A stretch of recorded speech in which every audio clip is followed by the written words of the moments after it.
like you to pull their tails, even if all you want is to borrow a few hairs for a bracelet. Auntie Bee bought that elephant hair from a man who was very thin.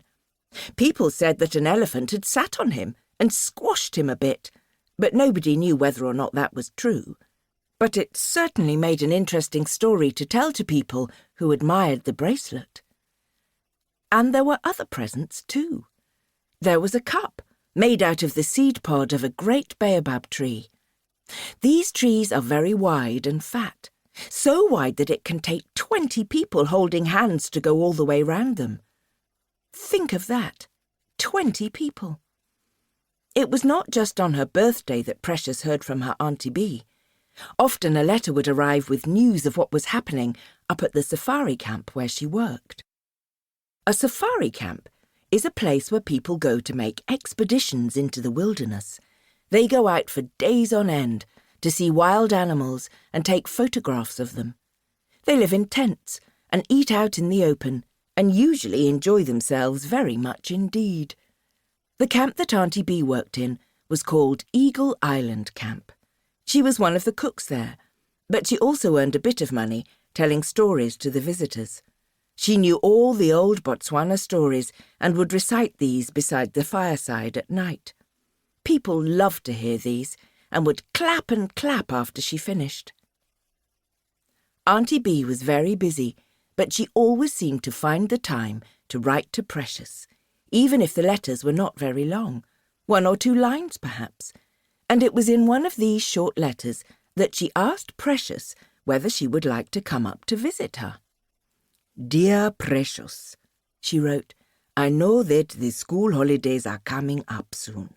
Would you like to come and stay with me up at the safari camp for a few days? Something very exciting is about to happen. I do hope you can come. With love, Auntie Bee." How would you answer a letter like that? Exactly. So would I. Chapter 2. When Precious showed this letter to her father, Obed Ramotswe, he looked doubtful.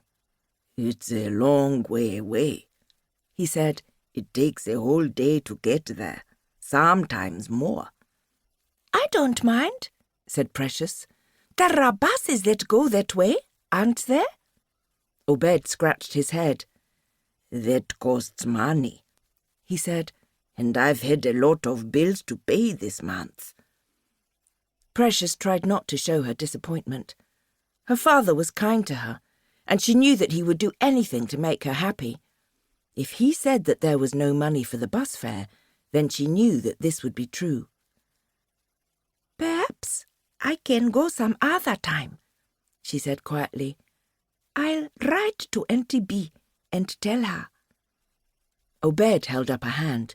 "No," he said, "don't do that.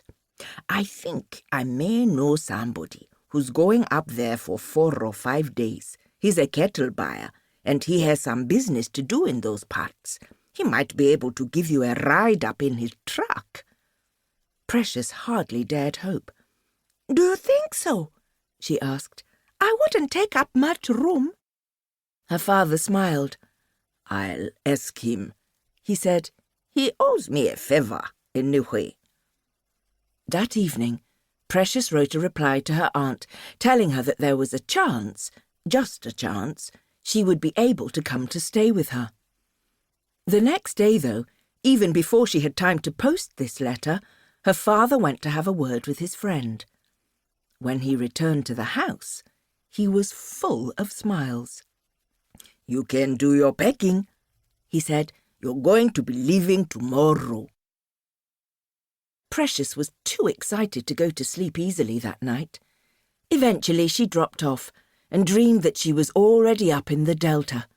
There were tall trees, and these trees were full of monkeys, swinging adventurously from every branch. There was a wide river, filled with clear, swift-flowing water, and in this water there were the long, dark shapes of crocodiles and fat, floating hippos. There were wide plains of high grass, and in this grass, half hidden and staring out with large yellow...